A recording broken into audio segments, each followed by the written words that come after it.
Okay, now that we have our scalable vector graphic, what are we going to do with it, or what can we do with it? Because right now, it is still one object. So let's drag it pretty much in the center, and we'll zoom in just a little bit again. And once again, the way I'm zooming in is holding the control key and using my mouse wheel.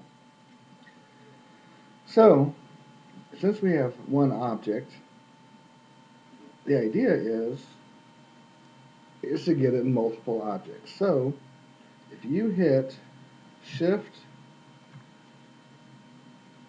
Control, and K, that stands for break apart. And you can see here where it did exactly that. It broke it into individual objects. And the way it determines that are items that are not connected to each other. So this is one object. Since this is by itself, it's another, so on and so forth. So now we have multiple objects, and what do? We can do anything with these that we like. So to start out, um, let's make a scrollable frame, or so we can do a frame with objects in it that make it look like it's a frame, almost a matting, if you will. Now, if you remember from previous lessons, the easiest way to make a frame is to just draw a black rectangle and then duplicate that, fill it with white, and resize it a touch. Now, all we have to do is get fairly close. And that looks about right. So now to get this to be a true frame, let's center the inner box on the outer box. So we already have the inner box selected. Hit Shift, select the outer box. And now we're going to bring up our Align and Distribute toolbox. And we're going to select center on vertical axis and center on horizontal axis. And now it's totally centered with itself. And we're going to go ahead and group this so it's now one object. Okay, now that we have our frame, just make sure there's nothing hiding behind it. Now with these objects here, let's go ahead and select each one. And we do multiple selections by holding the Shift key. And let's turn them to blue so they don't get lost as they go over to black. Now because these become one layer and this is another layer, they're going to slide in behind this layer. So with all of them selected, we can come up here to Object and say Raise to Top. Now you can see that they will all come over this top layer. So what we can do is now we can use these stretching tools and just because I'm doing it this way with this particular image, doesn't matter. Do it the way you would like.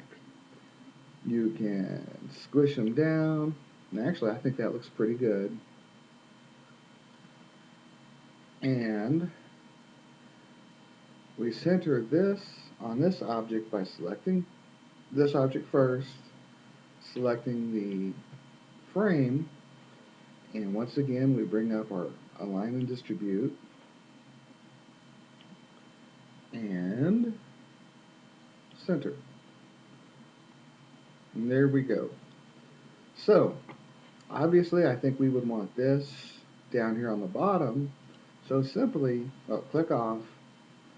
Now select only that one and duplicating it, and again we duplicate by hitting the Control key and the letter D.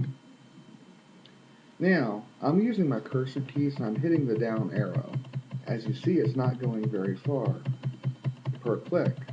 You can hold the Shift key down and hit the down arrow and it moves in much bigger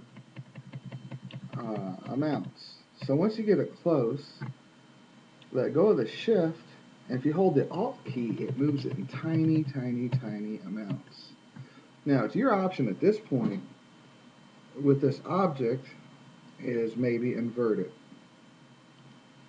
Now, these two are automatically aligned. Maybe you want one of these here and on this side. So let's do the same thing as we did before. Let's duplicate this. Control Z undoes. Let's grab that. Let's duplicate it. Move it up. Now, since we're working with this object, we click on Object and we're going to rotate it 90 degrees clockwise. Undo. Make sure you have the object selected. Now, to get this centered proportional with the frame, I have the object selected. Now I'm going to shift and select the frame. Once again, bring up the Align and Distribute tool. And this time, I'm going to center on the horizontal axis. And you saw it move just a little bit. I'm going to deselect those, select this one, duplicate it, holding the Shift key. I'm going to move it to where it's close to where it needs to be. And then use the Alt key and the cursor key to get it really close. I'm going to mirror it